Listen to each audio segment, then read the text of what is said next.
What, you thought the next character will be Haru or Louis? Pfft, no. Just like Beastars, I will switch to talking about secondary characters. That includes the anime and the manga. And today we'll be talking about Sebun, or as her colleagues call her, Lamb-chan. Honestly, the more I read Beastars, the more I realize how based Haru Itageki actually is. Yeah, she dabbles with progressive ideas like interspecies romance, sexual deviancy, and alternative lifestyles, but she never sugarcoats the consequences of those ideas or lifestyles. Let me explain. When I first watched the Beastars anime intro, I committed the cardinal sin of skipping the intro right after this specific section. It's because I assumed that was the end of it. It's a wolf chasing a rabbit, then the lights turn on and we actually see that the wolf is actually a very nice guy, they do a little dance, bam comes the intro, the end. That's kind of what I assumed.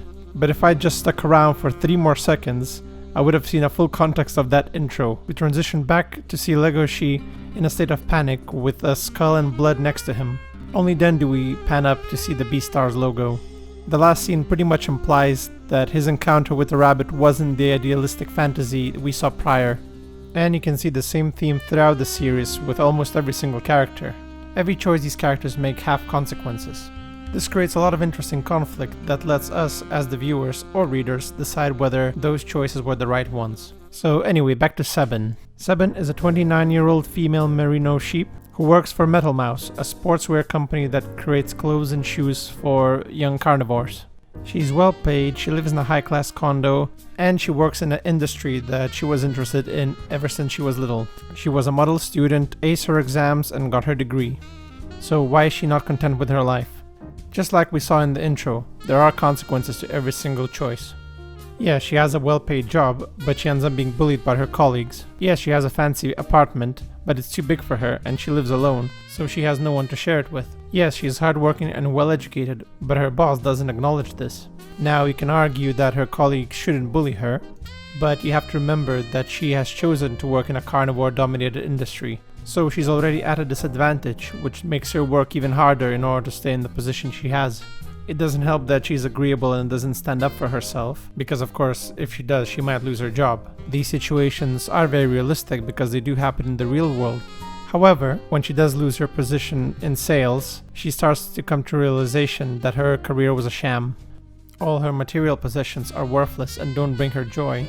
She did everything a career-oriented female had to do, yet she's still not happy. In fact, she's not just unhappy, she's downright suicidal. She emphasizes this by using the carnivore train as a way to potentially be eaten. Luckily, this doesn't happen. She starts making drastic changes in her life. She moves out of her luxury condo to live in a tiny apartment in a rundown area of the town. She also becomes Legoshi's neighbor and makes some new friends. I find it interesting that we do see Sebun happy when she helps Legoshi with getting his utilities set up and even directs him where he can get a job. Of course, Legoshi appreciates this and shows respect to her, which in the end was the thing that Sebun wanted the most. She didn't need a fancy career or some large amount of wealth to earn respect and find happiness. There's a very interesting scene where Sebun and Legoshi are going to the shop to buy Legoshi some shoes, and Sebun's colleagues show up. They start to tease Sebun, but when Legoshi shows up, they start to sing a different tune. And they instantly stop calling her Lamb-chan, which was an insult she had to endure for many years. She gets frustrated at Legoshi for saving her, claiming that it was his privilege as a predator to be able to talk to other predators like that. Luckily, she calms down and realizes that Legoshi didn't do anything wrong. It was clear from the panels that she has never stood up for herself before, so I can imagine her frustration if all she had to do was tell her colleagues that she didn't like that nickname. At the moment, we don't know what the future holds for Sebun, but we do see her grow from a pushover employee to a more rounded and thoughtful character. I think Sebun's story is a cautionary tale for a lot of career-driven women. So I'm gonna hold on promoting you this quarter. Cool? Drop the taco, get in the car. We see countless of marketing campaigns talking about women empowerment and politically driven policies designed to bring women to well-earning positions. There are many feminists who claim that being a housewife is somehow less important than being a career woman, or that family life is somehow outdated or oppressive. Marriage is an institution that has curtailed women's freedom for centuries, and women should stop pretending that marriage is anything other than a tool for their own oppression. They talk about the job as this great endeavor that will bring you happiness, but no feminist or journalist ever talks about the downsides of those decisions. Don't get me wrong, I personally don't mind women trying to be career driven. Everyone has their own way of life. I don't know about you guys, but I got a lot of respect for women. But Sebun's story shows a very real-life example of what happens when you make that choice. Their women are very good in high school, then they go to college, they're very good in college, they nail their damn grades, they do their studying, they get there, and then by the time they're 30 they make partner, and let's say they're in high pressure, high paying jobs. $250,000 a year, $300,000 a year, $500 an hour. Okay, what's your life like? You work all the time, period. 70 hours a week, 75 hours a week, flat out, and you don't get to make any mistakes. You may end up working for a boss that doesn't care about you, and any contributions you make can go unnoticed.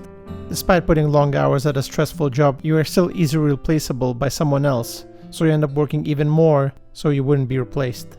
And you can say all you want about the fact that women have a difficult time with that because it's a male-dominant patriarchy. Any female lawyer who's hit 30 and is a partner that has any sense at all knows that's complete bloody rubbish. It's market determined right to the core. What happens to the women when they're in their 30s? They all leave the high-end law firms. Why? Because who in their right mind would want to live like that? That's the issue, right?